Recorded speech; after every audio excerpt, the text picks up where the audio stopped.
Finding a job has become a titanic challenge these days, even for people with a good CV, especially for young people.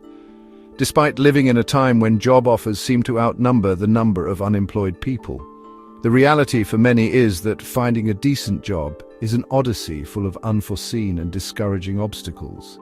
This essay will focus on unraveling the factors that contribute to this complexity, with a special focus on the situation of young people who are often the most affected by modern employment practices, as various articles report how employers discard or tend to fire young people more. On the other hand, the fact that the retirement age in many countries is getting longer makes the need to replace employees with young people less and less urgent. One of the most persistent lies in the employment discussion is the idea that a high number of job openings is indicative of a robust economy and a healthy labor market. In the United States, for example, statistics often show the number of job openings outnumbering the number of unemployed. This fact, which should be cause for optimism, hides a grim truth. Many of these openings are not designed to be filled. In fact, according to a report by the United States Department of Labor, on multiple occasions, the number of job openings has exceeded 10 million, while the number of unemployed people has been less than 8 million. This mismatch not only reflects a distortion in the supply and demand of labor, but also suggests the existence of unfair practices by companies. And obviously I understand that the fact that there is a job opening for a senior programmer in a company does not mean that John, who until 2 days ago was a baker and does not even know how to configure his smartphone, should fill the position. But the situation becomes suspicious when it is discovered that there are, in fact, candidates who meet the requirements for many of the offers. If you've been unemployed for a long time, you've probably applied for a job that expired in 7 days, only to see the exact same job offer again the following month. Or worse, having to go through a process of several interviews only to find that the company no longer has a position available. Spoiler, there was never a position available. One of the most disconcerting and frustrating phenomena in the job search is the proliferation of fake job offers. These types of practices, although they may seem irrational, have strategic reasons behind them. Many companies publish job offers without the real intention of hiring someone immediately. These offers are usually designed to create a list of potential candidates who can be contacted in the future if a real need arises. You have probably applied for a job offer and received a call 6 months later asking if you are still interested in the position. Something that would be understood for jobs that require high qualifications or of a very delicate nature and therefore require a lot of time to choose the right person. But this is not always the case. Sometimes this situation can be for work in a factory preparing product packaging or in a clothing store folding t-shirts. This phenomenon is especially common in highly competitive sectors, where companies prefer to have a pool of talent ready to be tapped whenever market conditions allow or require it. For example, in the technology or communications sector, where projects can emerge and disappear quickly, having a pool of candidates ready to be hired may seem like a prudent measure from a corporate perspective. In addition, some companies use these job offers as a tactic to improve their image in front of investors, since it gives an image of good performance in different parts of the company to CEOs and investors. Something like the Coca-Cola ads, we all know it, but they keep making thousands of ads to stay relevant. Similar to asking for higher budgets than you need, so that in the next round of budgets you can justify asking for a larger budget. The problem is further exacerbated when we consider that many of these job offers are posted on reputable platforms, which increases their credibility. Young people, who are often inexperienced enough to spot red flags in job offers, are particularly vulnerable to being fooled by these tactics. Not only does this perpetuate a cycle of mistrust towards the labor market, but it also creates a perception that professional success is unattainable regardless of the effort put into the job search. This is one of the reasons why in countries like the USA or Europe we see more and more young people giving up looking for work and shutting themselves away at their parents' house or on state aid, especially men. But this is a topic for another future video, since I always find it curious how little is said about male problems at a social level, despite the fact that it is said that the world is controlled by these same people. Another factor that complicates the situation for young people in today's job market is fierce competition. With a limited number of real job openings, candidates are forced to compete intensely with each other, often resulting in overqualification for entry-level positions. Instead of looking for employment that matches their skills and ambitions, many young people are forced to settle for whatever work is available. Basically, the meme that whether you finish college or never go to college, you're going to end up working at McDonald's. Competition is also exacerbated by the fact that many employers prefer to hire people with prior experience, even for entry-level positions. We've all seen those ads where they barely pay you minimum wage and the job is supposedly for recent graduates or postgraduates, but they ask for 5 years of experience. This bias towards experience leaves young people in a desperate situation where they are required to have experience to get a job, but they cannot get experience without first getting one. This paradox perpetuates a vicious cycle that excludes young people from job opportunities that should be available to them, and also harms people with experience, as I have seen people earning entry-level salaries, even though due to their years of work and knowledge, they should be the manager of that place. But this competitiveness is interesting because it is true that there are many overqualified people, but at the same time there are professions at risk of extinction, such as electricians, carpenters or painters, which ironically is due to decades of parents and governments saying that university is everything and that if you don't get a degree, you are a human waste. I don't know how it is in other countries, but in Spain until recently, not going to university and instead doing vocational training was the route for fools, failures. And yet now it seems that the best way to find a job is to have a vocational training degree, unlike most university courses which are based on pure theory and with luck. Some practice vocational training, as its name indicates, is basically practical, including sectors that are not as saturated, and ironically, because of that, employees can have more power to negotiate salaries or benefits, or even start their own business without so much competition. Lack of internal growth opportunities is another key factor contributing to the poor state of the market.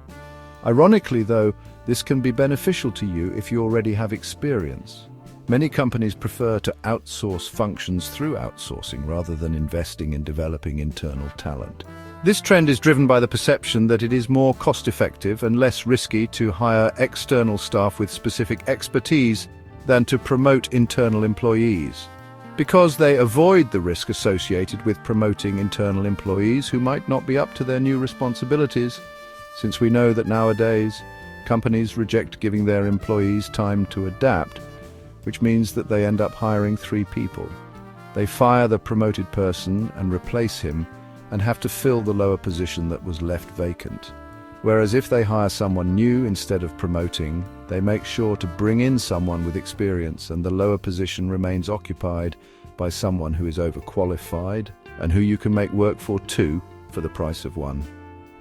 Although profitable in the short term, it creates a work environment where employees feel stagnant and unmotivated, causing them to leave for a higher bidder at the slightest opportunity.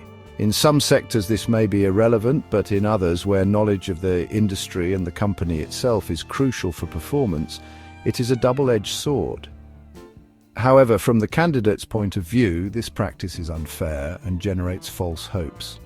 Another key reason for posting fake job openings is perception to investors. In the competitive business world, the perception of growth is almost as important as actual growth.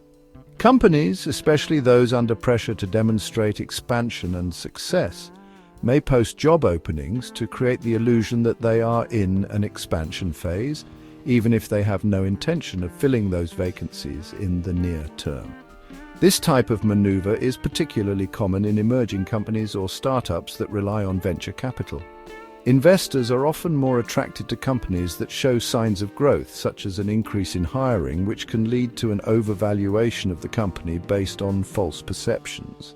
And while we're on the subject of competition, one of the most frustrating problems for job seekers is the length and complexity of application processes, even for jobs that don't require extensive training or prior experience.